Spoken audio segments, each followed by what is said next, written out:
Hello friends, welcome to our YouTube channel Voice and Idea, and today we are going to discuss chapter 5 Major Domains of the Earth NCERT Class 6 Geography। तो चलिए शुरू करते हैं। Introduction: The Earth's surface has land, water, air and life. These are called the four major domains of the Earth। Means क्या है, जो Earth surface है जैसे land, water, air and life, These are called four, ये four major domains हैं अर्थ के। First lithosphere, second hydrosphere, third atmosphere and fourth biosphere. तो चलिए शुरू करते हैं लिथोस्फेयर से। The solid portion of the earth include continents and ocean basins. जो सॉलिड पोर्शन होता है अर्थ का, जो कि इंक्लूड करता है कॉन्टिनेंट्स एंड ओशन बेसिन्स, जिसमें क्या होते हैं, जो ओशंस होते हैं और कॉन्टिनेंट होते हैं, divided into large land masses called continents. और जो कि डिवाइड होता है लार्ज लैंड मासेस में, उसी को क्या कहते हैं, continent. Next, the 7 continents from largest to smallest. ठीक, first Asia, largest continent lies in northern hemisphere. Asia जो है वो लार्जेस्ट कॉन्टिनेंट है और लाइज करता है किसमें, नॉर्दर्न हेमिस्फीयर में। Surrounded by Arctic Ocean north, Pacific east, Indian south. Second Europe, lies to the west of Asia, जो कि सेपरेटेड है by Ural mountains together with Asia. जो यूरोप को ही एशिया के साथ कंबाइन करते हैं, एक तरीके से कह सकते हो, तो उसे यूरेशिया कहते हैं, है ना। और ये किस में लाई करता है, वेस्ट ऑफ एशिया में। जैसे जो एशिया है वो नॉर्दर्न हेमिस्फीयर पे है, तो यूरोप जो है वो वेस्ट ऑफ एशिया में है। ठीक। थर्ड अफ्रीका, सेकेंड लार्जेस्ट है, surrounded by Atlantic Ocean west, Indian Ocean east. World longest river Nile flows here. Africa में ही लॉन्गेस्ट रिवर जो है वो यहीं पे फ्लो करती है। इक्वेटर पासेस थ्रू अफ्रीका, और जो इक्वेटर है वो किसे पास, मतलब अफ्रीका को ही पासेस करता है। पासेस थ्रू, जो इक्वेटर किससे पास होता है, अफ्रीका से ही। ठीक है, तो आई होप ये 3 क्लियर होंगे। अच्छा, यूरोप इसलिए पहले आ गया है क्योंकि यूरोप और एशिया साथ में यूरेशिया मिलाता है, इसलिए ऐसा सीक्वेंस कर दिया गया है। ठीक है, आई होप ये क्लियर होगा। और ये अफ्रीका से ये होगा कि लॉन्गेस्ट रिवर जो है वो उसमें ही है, अफ्रीका में ही है। नील रिवर जो फ्लो करती है वो अफ्रीका में करती है। अटलांटिक ओशन वेस्ट में है और इंडियन ओशन ईस्ट में। चलिए next, fourth North America, connected to South America by isthmus of Panama, surrounded by Arctic Ocean north, Atlantic east and Pacific west. तो नॉर्थ अमेरिका में क्या होता है, कनेक्टेड होते हैं साउथ अमेरिका, सराउंडेड किससे हैं, आर्टिक ओशन नॉर्थ में, अटलांटिक ईस्ट में और पैसिफिक वेस्ट में। 3 ओशंस यहाँ पर भी हैं। Fifth South America, famous for Amazon river and Amazon rain forest, Andes mountain run along its west. Sixth, Australia, a smallest continent surrounded by ocean on all sides. Australia क्या है, smallest continent है जो कि surrounded करता है on all sides, called an island continents. ठीक है, चलिए next. Seventh Antarctica, entirely in southern hemisphere covered with thick ice. Antarctica क्या है, एंटायरली जो है वो सदर्न हेमिस्फीयर में है और जो कि कवर्ड होता है थिक आइस से। No permanent human settlements, only research station like Maitri, Dakshin, Gangotri from India. कोई भी परमानेंट ह्यूमन सेटलमेंट्स नहीं है, जो कि ओनली रिसर्च स्टेशन है मैत्री, Dakshin, Gangotri from India. Third hydrosphere, all water on earth. Hydrosphere जैसे लिथोस्फीयर जो था वो तो अर्थ से, जो सॉलिड पार्ट है अर्थ का, उससे रिलेटेड था, लैंड से, है ना, जो कि लेकिन लैंड में तो ओशन और कॉन्टिनेंट्स दोनों ही थे ना। अब यहाँ पर जो हाइड्रोस्फीयर है वो ऑल वाटर ऑन लैंड, उससे रिलेटेड है। Hydrosphere include ocean, sea, river, lake, glacier, ground forest. और ये क्या करता है, सारे जो ओशन के पार्ट्स हैं, जो भी वाटर बॉडीज हैं, उनको इंक्लूड कर रहा है। जैसे ओशन हो गया, सीज हो गया, river, lake, glacier, ground water. 71% of earth is covered with water. तो जो 71% है अर्थ का, वो कवर्ड होता है with water, but 97% is salty. जो 97% है ना, वो सॉल्टी है, सॉल्टी ओशन वाटर है। Only 3% is fresh water. सिर्फ 3% जो है वो फ्रेश वाटर है, reverse, lake, ice cap, underground water है ना। आई होप ये क्लियर होगा कि 71% अर्थ जो है वो कवर्ड होता है वाटर से, लेकिन जो 97% है वो सिर्फ सॉल्टी ओशन है। मतलब वो इतना ज़्यादा अमाउंट जो है वो सॉल्टी ओशन का, सिर्फ 3% ही फ्रेश वाटर है। इसीलिए कहते हैं ना कि पानी को वेस्ट नहीं करना चाहिए, पानी बचाओ। और आज सच में देखो, पहले जो क्या था कि अंडरग्राउंड वाटर आते थे, इंसान वो पीता था, और आजकल के टाइम पे तो आप देख ही रहे हैं कि क्या हो रहा है।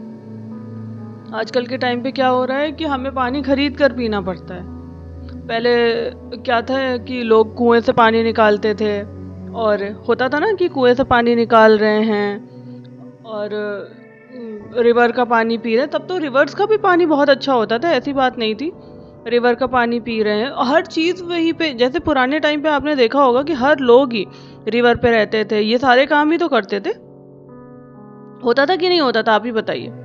तो कोई भी चीज़ जो थी उस टाइम पे क्या कि रिवर पे ही उनका खाने का भी पानी, क्योंकि आपने जब पहले हमने देखा है, अभी बहुत ज़्यादा जाने की ज़रूरत ही नहीं है हमें। अभी जब हमने हिस्ट्री पढ़ी तो हिस्ट्री में भी तो हमने यही चीज़ देखी ना कि सोर्स ऑफ वाटर, लोग क्या है नदी के किनारे ही पड़ रहे हैं।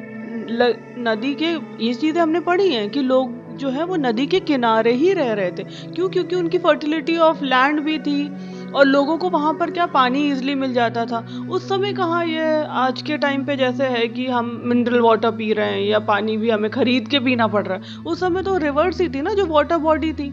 जब इसीलिए तो लोग एक जगह से दूसरी जगह मूव कर जाते थे, क्योंकि पानी की कमी हो जाती थी, ड्रॉट अगर हो जाता था, तो उन्हें लगता था कि जहाँ पानी है तो वहाँ पे रहते हैं, ताकि वो पी सकें और उनकी जो और डेली बेसिस की नीड्स हैं वो कंप्लीट हो सके।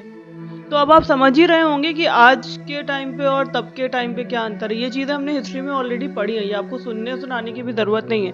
अगर आपने हिस्ट्री नहीं कवर करी है तो मैंने प्लेलिस्ट बनाई हुई है ऑलरेडी। क्लास 6, 7 और 8 की हिस्ट्री ऑलरेडी कंप्लीटेड है, हिस्ट्री भी कवर करिए आप, तो उससे भी आपको आइडिया लग जाएगा। चलिए आगे बढ़ते हैं।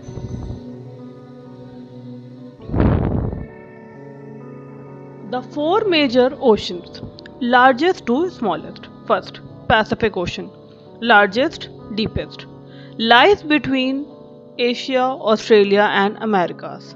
Second, Atlantic Ocean, second largest, busy ocean for trade routes.